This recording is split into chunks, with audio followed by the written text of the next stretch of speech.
This is a true story. But the names of the characters have been changed. I thought I knew the man I married, but I was wrong. My husband Ben hid a secret life from me, filled with hidden messages, late nights, and a woman from his past. When I finally uncovered the truth, I was shattered. Now, with a baby on the way, I'm forced to decide, can I forgive him or do I walk away from everything we built together? This is my story. I'm Emily, a 32-year-old lawyer working in Seattle, and my husband, Ben, is a 35-year-old civil engineer. We live in a small, peaceful town on the outskirts of Seattle, where winding roads are lined with tall trees, and each morning, sunlight filters through our windows to greet us. This is the home we chose in 2015, right after getting married, a perfect place to settle down and build the family life we had always dreamed of. Ben and I first met at a friend's wedding in 2013.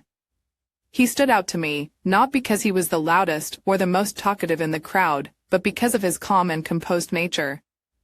Tall, with dark brown hair and thoughtful eyes, Ben had a quiet, natural charm that drew me in. He didn't speak much at first, but when he ran into someone he knew, he transformed into an engaging storyteller, effortlessly bringing laughter to those around him. He would recount old stories with an easygoing grace that was captivating without trying to be. Once we started dating, I quickly realized that Ben was attentive and considerate in all the little things he did. He wasn't one for grand gestures, but he always showed he cared in small, meaningful ways. I still remember one evening when I was working late and missed the last bus home. Ben waited outside my office for over an hour just to make sure I'd get home safely. Were those nights when I stayed up late working, and he'd quietly bring me a cup of hot tea, reminding me to take a break. His gentle, understated gestures made me feel loved and secure in a way that words alone could never do. After we got married, Ben remained the same devoted, thoughtful husband. Our life was simple, but full of warmth and happiness. Ben has a deep love for the outdoors, especially camping and hiking, and from the start of our marriage, he shared this passion with me. Weekends became our time to escape the bustle of city life and spend time in nature together. Ben would always plan out our camping trips, making sure we had everything we needed, from the tent to the food and all the essentials to make our stay comfortable. We'd drive out to national parks or secluded trails, and spend entire days exploring. One of our most memorable trips was to Mount Rainier National Park. The sky was perfectly clear that day, and Ben held my hand, guiding me carefully over rocky paths, making sure I didn't stumble. When we reached the top, we sat side by side, watching the sun set over the vast mountain ranges. It was such a peaceful, breathtaking moment that I'll never forget. During other camping trips, we'd spend our evenings by the campfire, sipping on hot coffee Ben had made, while he'd share funny stories from his childhood or memorable moments from his work at construction sites. Although Ben is naturally reserved, he becomes lively and animated when telling stories around familiar faces, and I've always loved that about him. On Friday evenings, we'd usually meet up with our closest friends at a cozy cafe in town. Ben would become the star storyteller there, too. He'd entertain everyone with stories of his college days, funny mishaps on construction sites, or amusing moments from our travels together. Our friends, Sarah, Jamie, and Michael, would always tell me how lucky I was to have someone like Ben, a husband who was not only dependable and thoughtful but also had a great sense of humor. I felt so fortunate, not just for the husband I had in Ben, but for the companion and friend he was to me. Life with Ben was filled with little routines that made our relationship feel so complete. Most weekends, Ben would plan outings for the two of us, whether it was a camping trip to a scenic spot, a stroll around historic neighborhoods, or discovering new coffee shops and restaurants. He was always looking for ways to make our time together special, which made me feel valued and cherished. Ben also enjoyed cooking, and on Saturday nights, he'd experiment with new recipes, from Italian to Japanese dishes, and I'd be his willing taste tester. Those evenings were so full of laughter and warmth, and they deepened my appreciation for the simple but beautiful life we shared. In the early years of our marriage, there was nothing but joy and contentment. Ben always knew how to make me feel cared for, from the smallest details to the more significant gestures.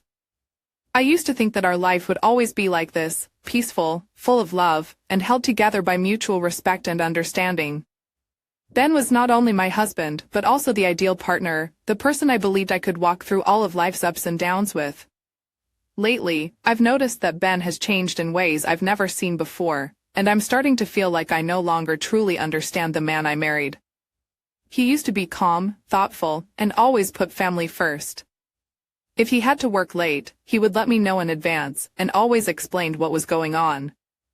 But recently, Ben has been coming home later than usual, often without any notice, and when I ask, he simply brushes it off with vague answers like, "It's just work," before quickly changing the subject. Another strange thing I've noticed is how attached he's become to his phone.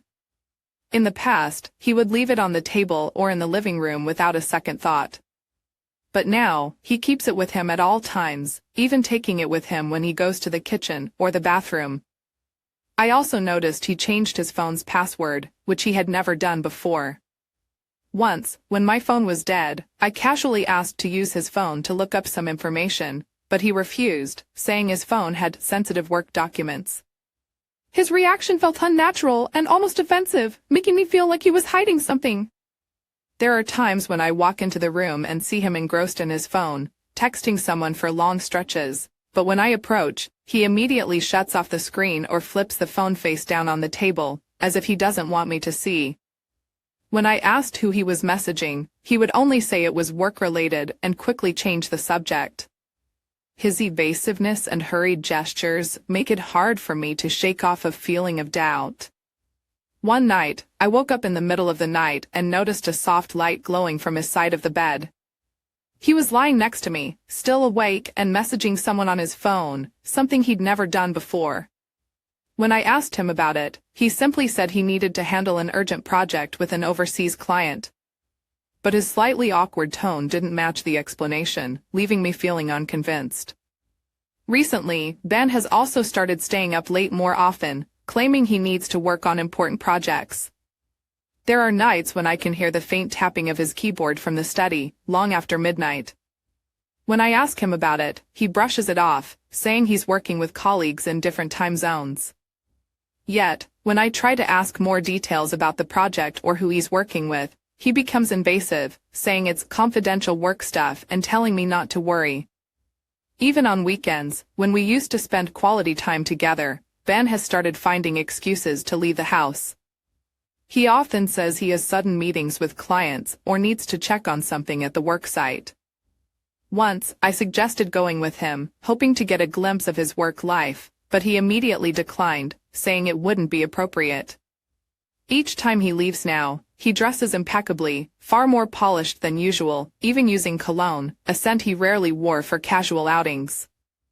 I once joked that he looked like he was going on a date, but he just gave me a faint smile and didn't respond. Ben's sense of style has also changed dramatically. In the past, he was fairly laid back about his appearance and didn't care much about buying new clothes. But lately, he's been shopping more often, buying high-end clothes, designer cologne, and even a new hairstyle. He spends a surprising amount of time in front of the mirror each morning, adjusting his clothes and fixing his hair to look perfectly put together. I noticed he even bought new suits, stylish ties, and a pair of expensive leather shoes, which he used to only wear for very formal occasions.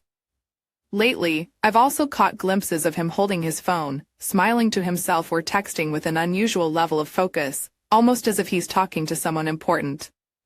When I ask who he's texting, Ben will casually respond with, "Just some work friends," and then promptly turn off the screen. His vague responses, and the way he keeps his phone hidden, make it difficult for me to ignore the growing feeling of unease. All these changes are making me feel like I'm living with a stranger. Ben, the man I once relied on, who was always transparent and straightforward, now seems to be creating a part of his life that I'm not allowed to enter. Our conversations have become strained, and no matter how hard I try, I can't shake the feeling that Ben is hiding something from me, something big that I have yet to uncover. One night, after Ben had fallen sound asleep, I couldn't hold back my growing suspicion any longer and decided to check his phone. My heart pounded as I carefully reached for it, doing my best not to make a sound. A few days earlier, I had happened to catch a glimpse of him entering his password. At the time, I hadn't thought much of it, but now, the unease pressing down on me made me feel that I had to know the truth. After successfully unlocking his phone, I began looking through the usual sections: messages, call logs, and emails, places where I thought there might be something suspicious. But everything seemed normal. His recent calls were mostly to colleagues and friends I knew well. His messages were brief, routine exchanges with work contacts and a few close friends. I started to wonder if I was overreacting, that perhaps all my doubts were unfounded. Still, I couldn't shake off the feeling that something was off. I continued searching through each app carefully, hoping to find some kind of clue. Just as I was about to give up, my eyes landed on the Instagram icon. Ben and I both had public Instagram accounts, where we shared updates about our lives, travels, and family moments. But as I opened Instagram, the first thing that struck me was that the account displayed was unfamiliar. It wasn't the account of his that I knew so well. This account had no profile picture, no personal information, and only a few random landscape photos. It had a very small following, as if it had been created to go unnoticed. A chill ran down my spine as I realized that this was Ben's secret account, one he had never mentioned to me. With growing trepidation, I opened the messages in this hidden account, and what I saw left me completely shocked. There were countless conversations with different women, names I had never heard of, strangers from all walks of life. It wasn't just one or two women, there were many. Each chat was with a different person, and all of them seemed to have been going on for some time. I began reading through the conversations, and at first, they seemed harmless, with casual greetings and small talk. But as I read further, I realized the tone of the messages shifted quickly from friendly to flirtatious. Ben wasn't simply being polite, he was openly complimenting these women, sending them sweet and even seductive messages. In some texts, he wrote things like, "You're so stunning," and "I wish I could be there with you right now." I couldn't believe my eyes. These were words he had never spoken to me in such a way. In several messages, he had even sent personal photos, not casual snapshots, but ones where he posed in a way that made him look particularly confident and attractive. In response, some of the women had sent photos back, and Ben didn't hesitate to shower them with compliments, using affectionate and endearing terms. There were long, drawn-out conversations, filled with hundreds of messages, suggesting that he had been speaking with these women for not just days but weeks or even months. This wasn't just casual chatting, these were relationships that he was actively building and maintaining over time. As I continued reading, I saw that Ben didn't stop at flirting, he was putting effort into staying connected with each woman. He checked in on them, asked about their days, and often messaged them late at night, times when I thought he was busy working or winding down. In many of these conversations, he included heart emojis, kiss emojis, and hints about meeting up someday. My stomach dropped as I read his words, realizing that he was making plans to meet some of these women if the opportunity arose. The realization hit me hard. The man lying beside me, whom I trusted with all my heart, was secretly maintaining connections with multiple women. I sat there, staring at the screen, my heart shattering with every new message I read. The betrayal and disappointment washed over me in waves as the reality of his actions sank in.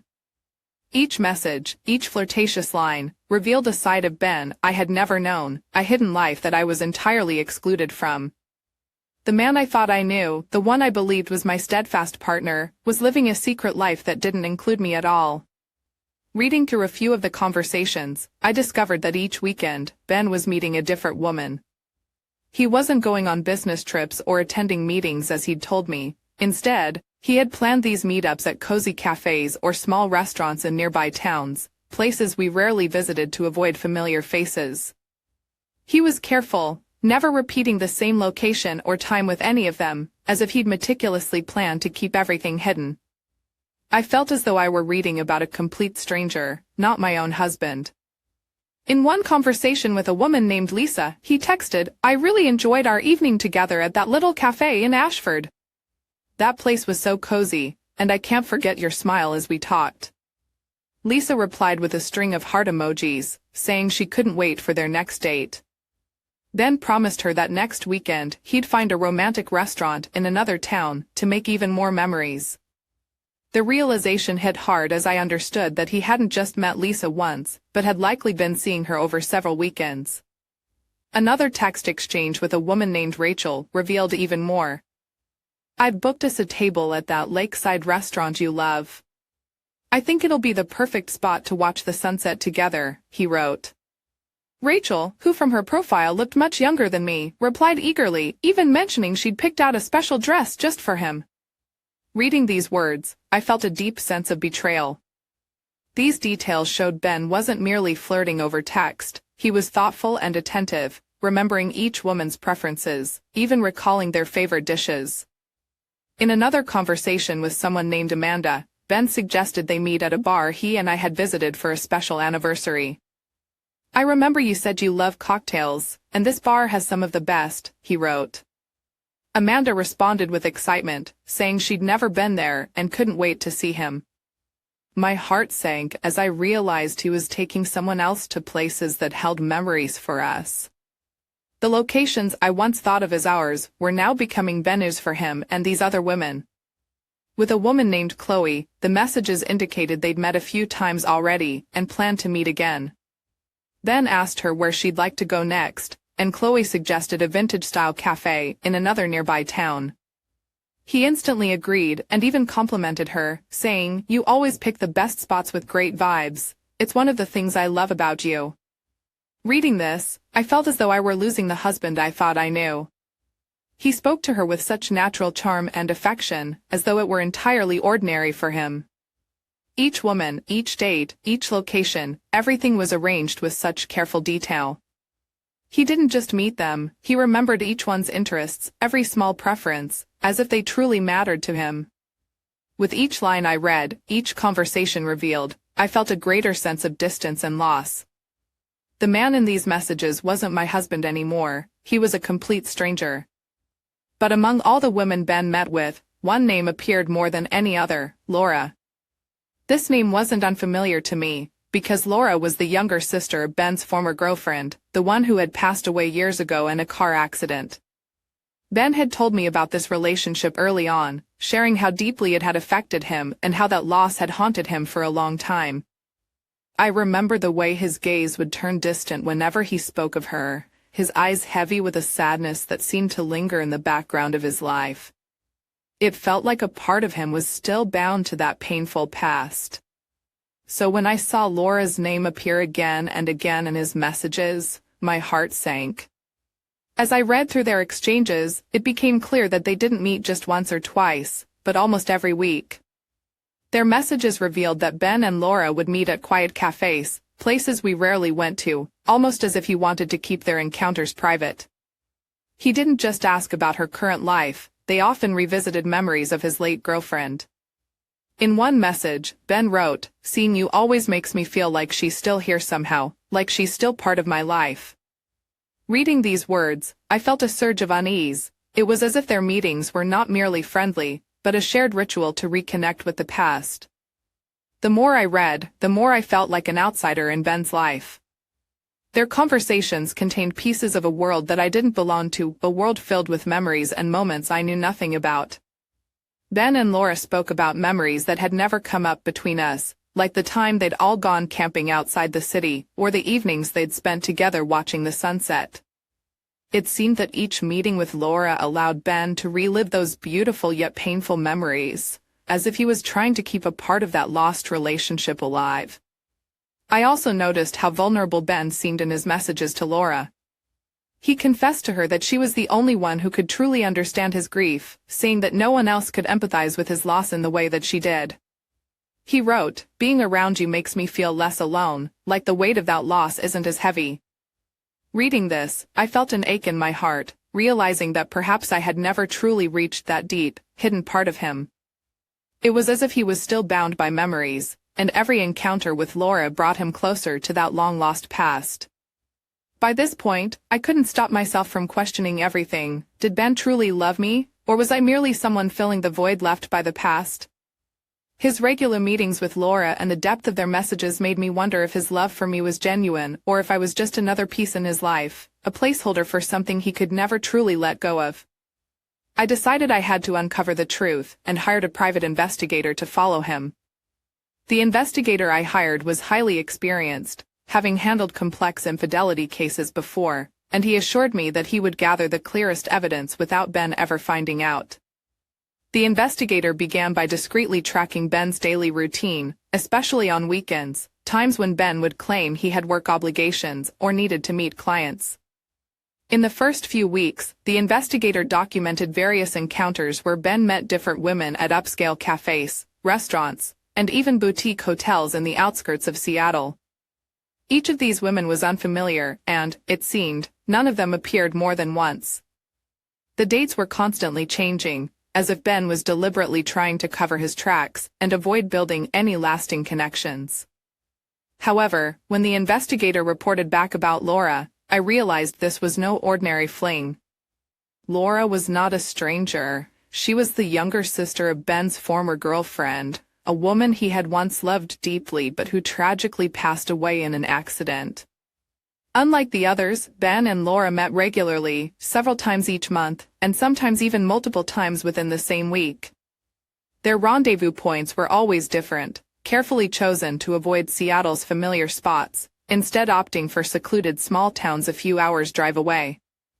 The investigator reported that they visited places like North Bend, Leavenworth, and even remote resorts near Lake Wenatchee. Their dates often stretched from morning to evening, sometimes extending overnight at inns or resorts. Photos captured by the investigator showed them not only dining together but also holding hands as they strolled along deserted paths, watching the sunset by the lake, sharing intimate moments that could only belong to two people deeply connected. In messages that the investigator retrieved from Ben's hidden account, he and Laura weren't just exchanging friendly chats but sharing deeply personal stories, memories, and especially moments that reminded him of his late girlfriend. Laura seemed to understand Ben in a way no one else did, knowing how to reach the most hidden parts of his heart, the memories and pain he never shared with me. In these messages, Ben recounted to Laura the days he spent with his former love, memories I had never heard of. It was as if Ben was reliving his past through Laura, seeking comfort and affection he no longer found in our marriage. Their meetings with Laura grew more frequent, to the point where he even made up excuses about multi-day work trips just to spend nights with her. The investigator provided me with all the evidence, photos, messages, and even short videos captured from a distance, all clearly proving the secret, emotionally charged relationship between Ben and Laura. Each time I reviewed the evidence, my heart felt torn apart, as I realized that Ben's connection to Laura wasn't just a fleeting romance, but rather an extension of an old love he had never truly let go of. When I discovered the truth, it felt as if my heart shattered into pieces. This was not just a simple pain, it was a profound shock, a sense of disbelief as I came face to face with what was unfolding. Ben hadn't just deceived me with one woman, he had been with many. He was living an entirely separate life, a world in which I had no place. In that moment, I felt like I had fallen into a nightmare with no end, where everything around me was twisted and dark. A wave of fear mingled with anger washed over me. Why hadn't I seen it sooner? How could I have trusted him so blindly? I blamed myself, replaying every little detail, every small sign I had missed, the nights he came home late claiming work was hectic, the times he would quickly hide his phone when I approached. All those things now seemed so clear, like pieces of a puzzle I had refused to piece together, forming an ugly picture of betrayal. Inside me, frustration, anger, and shame rose all at once. I felt as though I'd been living in an illusion I had created, a world where Ben was the devoted husband I could rely on. But now, I realized it was all a lie. Every word he had spoken, every gentle gesture now seemed like a facade, a perfect performance hiding who he truly was. He had led a double life, one as the devoted husband to me, and another as a man engrossed in his affairs with strangers. The deep disappointment turned into an overwhelming sense of loss, as though my entire world had collapsed. I wondered if I could ever trust anyone again. The image of Ben I had cherished was now that of a stranger, a deceiver who had stabbed my heart with a wound that would never heal. I felt torn, caught in the push and pull of conflicting emotions. I wanted to scream, to break things, to release my anger for being betrayed. Yet at the same time, I wanted to retreat and hide, unable to bear the weight of the pain. Each night, I lay awake, haunted by thoughts of him with those other women, whispering words of affection that should have been only for me, making promises he once vowed to keep with me. I felt like a fool for giving him my absolute trust, only to have it crushed so completely. Now, I stood at a crossroads in my life, uncertain of what to do next, knowing that my trust and love had been utterly destroyed. I couldn't bear it any longer, and decided to confront Ben. When he came home, I was already seated in the living room, with all the evidence the investigator had gathered laid out on the table in front of me. As his eyes landed on the thick stack of documents, filled with photographs and messages, I saw a flash of shock and fear in his expression. He froze for a moment, perhaps trying to mask his panic, but his silence revealed everything. I kept my voice steady, though the pain and disappointment were clear in my eyes. Then, I said, pushing the photos toward him, "How do you explain all of this?" Ben looked down, avoiding my gaze, and mumbled, I don't know what to say. It's all a misunderstanding." I raised an eyebrow, unable to hold back the anger rising inside me. A misunderstanding? These pictures a misunderstanding? These messages are a misunderstanding? I shoved the stack of evidence closer to him. "How stupid do you think I am, Ben? You've been lying to me, living a double life all this time, and you thought I'd never find out?" He sighed, his voice trembling slightly. "I never meant to hurt you. It's just with Laura, I feel like I can go back to the past. She reminds me of memories of my ex." I gave a bitter laugh, my voice filled with resentment. "So you went seeking comfort from your ex-girlfriend's sister? Is that a good enough reason to betray me? Did you even consider my feelings?" Ben looked at me, his eyes filled with guilt and confusion. I tried, but I felt empty, like something was missing. "Laura, she makes me feel close to those memories, to the life I used to have." "And what about me, Ben?" I choked out, my voice breaking. "What about me? I stood by you, trusted you, and you chose to betray me for comfort elsewhere?" Ben lowered his head, unable to respond. After a moment, I continued, my voice strained and bitter, "And what about all the other women, Ben? Were you finding comfort with them too? Or was it just to feel something new?" He took a deep breath, eyes fixed on the floor. I just wanted to try something different, to feel like I wasn't trapped." I gave a hollow laugh, struggling to hold back my tears. "So our marriage made you feel trapped?" Ben looked uncomfortable, his voice growing quieter. "I didn't mean it like that. It's just, life with you started feeling dull." Those words cut me deeply. "If you felt bored, why didn't you talk to me? Why didn't we try to fix it together, instead of sneaking around behind my back?" Ben said nothing, only stood there in silence. I looked into his empty eyes, filled with bitter disappointment, and realized that everything I had believed in had lost its meaning. Our marriage was now just a hollow shell, and the man standing before me was a stranger. "Then, do you have anything else to say?" I asked, my voice rough with pain. He looked up, his eyes blank, and muttered a weak apology. "I'm sorry." And that was it, a weak apology with no weight, as if his words could somehow erase everything he had done. I shook my head, feeling like there was nothing left to say, then turned and walked out of the room, leaving Ben standing there, a betrayer, left alone with the consequences of his own choices. As I tried to stay calm, I reminded Ben of the days when we were still deeply in love, when everything was filled with happiness and hope. I talked about the trips we carefully planned together, those weekends spent in distant places, just the two of us exploring and cherishing each moment. I reminded him of the late nights we'd sit side by side, sharing everything, our joys, our fears, and the struggles we faced. Those were the moments that gave our marriage meaning, the times when I believed Ben was the man I could trust and rely on. "Ben, do you remember those days?"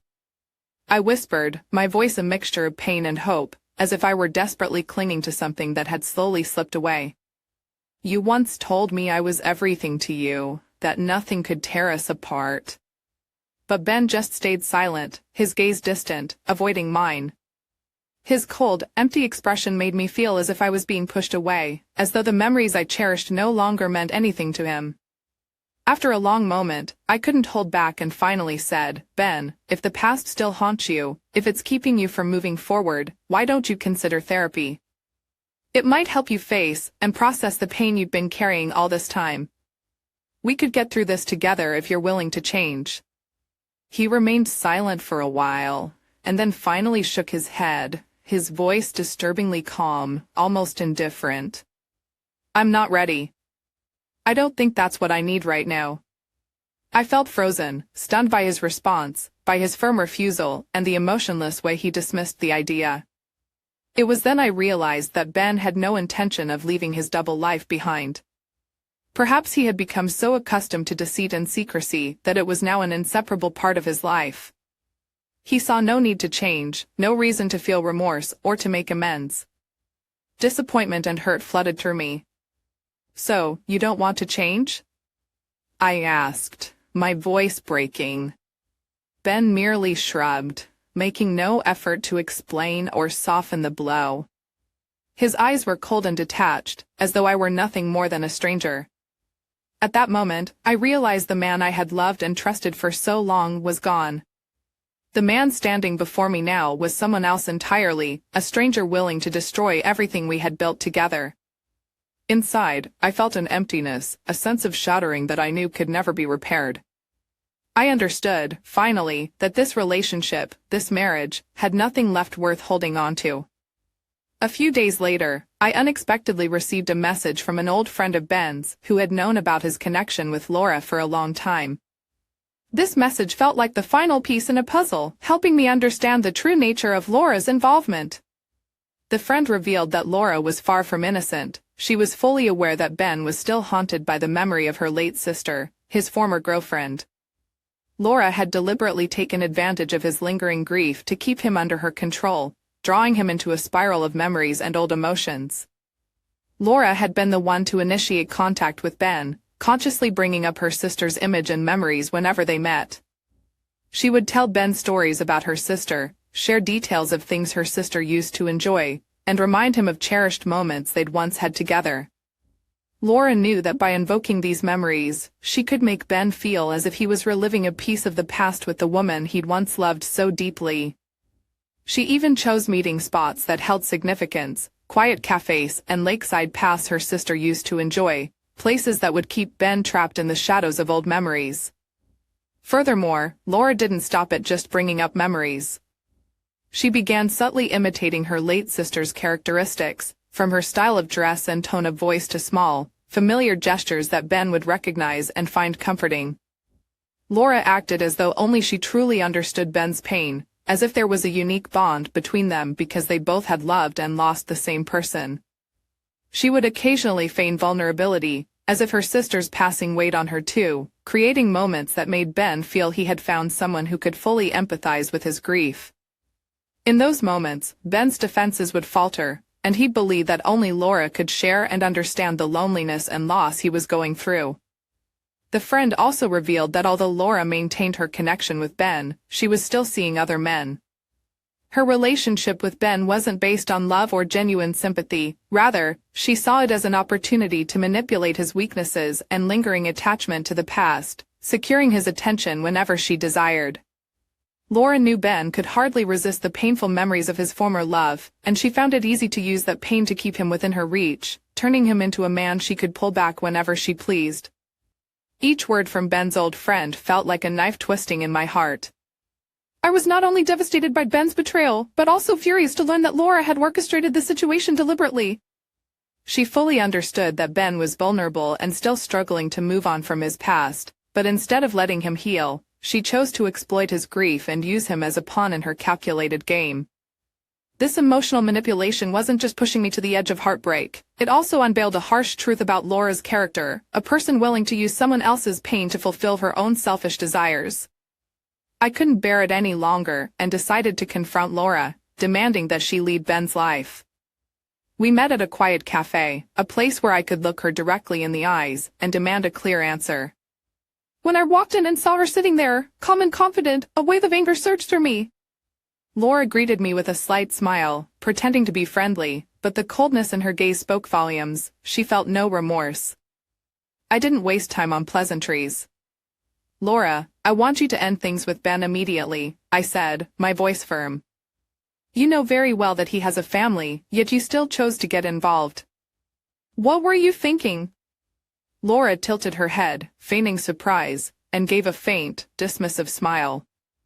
"You must be mistaken," she replied, her voice icy. "There's nothing between Ben and me beyond friendship. I don't understand what you're trying to say." I clenched my fists, holding her gaze. "Stop pretending, Laura. I know everything. The secret meetings, the messages, the places you've been together. You think I wouldn't find out?" For a moment, Laura's expression faltered, but she quickly regained her composure. After a pause, she sighed and looked at me with a challenging gleam in her eyes. "Fine, if you know everything," she shrugged, "then I suppose there's no need to hide." Leaning back in her seat, she took a casual sip of her coffee and then spoke with unsettling confidence. "Ben needs me. I understand him better than anyone else, including you. You may be his wife, but you can't give him what I do. Ben still loves my sister, someone he's never been able to let go of. I'm the one who helps him relive those memories." Her words hit me like a dagger, but I held back, trying to stay calm. "So, you knowingly used that weakness to keep him close?" I asked, my voice tight with emotion. "Can't you see that you're just destroying his life?" Laura let out a small, mocking laugh. "Destroying?" she said, her eyes flashing with defiance. "You're the one who's funny here. Without me, he'd still be wallowing in sadness over what he's lost. I'm helping him by bringing back the parts of his past that make him feel alive. If anyone is ruining things, it's you, for failing to understand what he truly needs." Rage surged through me, and my hands trembled. "Laura, do you really believe that your attention can replace a lost love? You're only hurting him and making things worse." Laura narrowed her eyes, smirking with arrogance. "You're so naive. Ben needs me because I'm the only one who truly understands him. You may be his wife, but there's a connection between us that you'll never have." I took a deep breath, fighting to keep my composure. "You have no right to keep him trapped in the past just to satisfy your own selfish desires, Laura. If you truly cared about him, you would let him go and allow him to find peace, instead of dragging him back into painful memories." Laura shrugged, her expression filled with indifference. "I'll do whatever I think is right for me," she replied, her tone taunting. "And you should accept that, no matter how hard you try, Ben will always come back to me. What we have isn't something you could ever understand. He'll come to me whenever he needs to, and there's nothing you can do to change that." Her words, cold and final, were a blatant challenge, and I knew this woman would never let go of Ben. She was obsessed with controlling and manipulating him and wouldn't stop until she got what she wanted. But deep inside, I resolved that I wouldn't let her continue destroying Ben's life. I stood up, leaving Laura sitting there with her smug and defiant expression, my heart filled with anger and pain yet also with determination. I would not let her win. When I got home, I sat down across from Ben in a tense, heavy silence. I recounted everything I had learned about Laura, how she had deliberately taken advantage of his feelings, drawing him into the past to manipulate and control him. I waited for some kind of reaction from Ben, perhaps a defense of Laura or some kind of explanation. But he simply sat there, silent, his gaze empty and filled with fatigue. His silence was painful, yet it made me realize he was truly confronting the reality of his actions. Finally, Ben sighed deeply and spoke, his voice low and rough. "I'm sorry. I was wrong." His tone held genuine remorse, and I could see shame and guilt in his expression.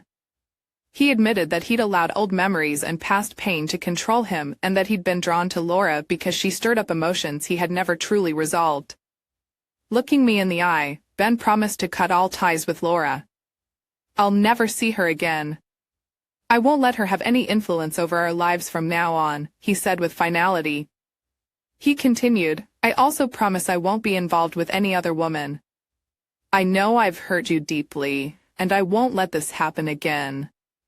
Ben went on to say he would start therapy to face his inner issues, to learn to manage his emotions, and to break free from the past that had been haunting him. I know I need help to get through these feelings, and to be a better husband to you. I'll go to therapy, and I'm committed to this, so I won't hurt you anymore, he said sincerely. I want to mend our marriage and rebuild the trust that I broke. Ben's promises sounded responsible and determined, but my heart still felt heavy. Though he seemed earnest and resolute, I couldn't shake the doubts and the pain that had taken root within me. I wondered if these promises could truly change anything and if I still had the strength to trust him again after everything that had happened. I nodded slightly, trying to remain calm in the face of his sincerity, but my heart was still filled with emptiness and conflicting emotions. Our marriage, our relationship, had become more fragile than ever. And though I wanted to believe he would change, I wasn't sure if I could ever give him the same trust as before. Not long after, I found out I was pregnant. Seeing the results, a mixture of joy and shock surged through me. This child, a tiny life forming inside me, was the hope I had always wished for. Yet that joy was overshadowed by doubts and fears about the future. Would this child be the reason to forgive Ben and stay, or would it only make my heartbreak more complex? In the days that followed, I felt as if I were drifting, directionless. I wondered if I could truly overcome the pain and betrayal, if I could forgive Ben so that our child could grow up in a complete family, with both parents together. The image of a happy family softened my heart. I didn't want my child to grow up missing the love of a father. But then, the painful memories, the lies, and Ben's betrayal came back to haunt me. If I stayed, could I look at him every day without feeling that lingering hurt and doubt? On sleepless nights, I found myself with a hand resting on my stomach, thinking about the future. I imagined our child growing day by day, taking those first steps, and saying those first words. But intertwined with those visions was the shadow of a father I once loved deeply, but now associated with disappointment and pain. If I chose to stay, could I truly trust Ben to change, or would we remain trapped in the shadows of these unhealed wounds? Then there were moments when the thought of leaving Ben and raising the child alone surfaced in my mind. I thought about starting fresh, creating a life of peace, and raising this child in an environment free from deceit. The thought of independence, of being the sole pillar for my child, gave me a sense of reassurance. But at the same time, I worried, would I be strong enough to be a single mother? Could I face the challenges without someone by my side? One evening, Ben came home, his face filled with worry as he sensed the distance between us. Hesitantly, he asked, "Is something wrong?" I looked at him, overwhelmed with conflicted emotions. Finally, I decided to tell him about the pregnancy. His expression changed from surprise to joy, and I saw a glimmer of hope in his eyes. "I'll change," Ben said, his voice trembling. "For you, for our child, I'll do whatever it takes to be a better husband and father." I stayed silent, unsure of how much I could believe in these promises. I had once trusted him completely, but now that trust was fractured. I looked at Ben, feeling a vast distance between us that couldn't simply be bridged with words. But within me, there was also a faint hope that this child might bring us closer, might allow us to rediscover the forgiveness and happiness we had lost. Yet, fear continued to envelop me, and I knew that whatever choice I made would impact not only my life but also the life of the child I carried. My heart felt empty, torn between wanting to give Ben one last chance and fearing that it would only lead to more heartbreak. I rose from the chair and left the room, leaving Ben in silence and uncertainty. I needed time, and I knew I had to find the answer deep within myself, whether I could truly move past the pain or if I would choose my own path to protect myself and this child from further harm. At sunset, I stood alone on the shore, the cold ocean breeze reminding me of the painful reality I was facing. In my hand, I held my wedding ring, a symbol of love and commitment that I had once believed in with all my heart. I watched the waves rolling in, each one crashing against the shore, mirroring the conflicting emotions inside me, as heavy as the tides. I wondered if I could continue accepting this marriage, or if I would choose to walk away, freeing myself from these days filled with suffocating pain. This marriage had once been everything to me, a place of peace and trust. But now, that peace had been shattered, leaving behind wounds that felt too deep to heal. Did this ring still hold any meaning? Or was it now just a symbol of a promise that had been broken? Memories of our early days together, the sweet promises we had made, came flooding back like scenes from an old film. But then, I remembered the lies, the betrayals, the heartbreak that had shattered my trust. Could I ever truly forget this pain, or would I be forever trapped in the shadows of the past, unable to find complete happiness? I looked out at the fading horizon, wondering if I could be the mother my child needed, no matter which path I chose. The child growing inside me deserved to be raised in peace, free from the turmoil and hurt of the adults around them. But I also knew that my decision would shape my child's life, that every step I took from now on would be not just for me, but for the future of my child. In the end, I realized that this was a question only I could answer. No one else could make this choice for me, no advice could soothe the pain or clarify the uncertainty in my heart. I would have to face my emotions, listen to the quiet voice deep within, to find the right path for myself and the child growing inside me. And whatever choice awaited me, I knew I had to face it with courage, for both my future and my child's.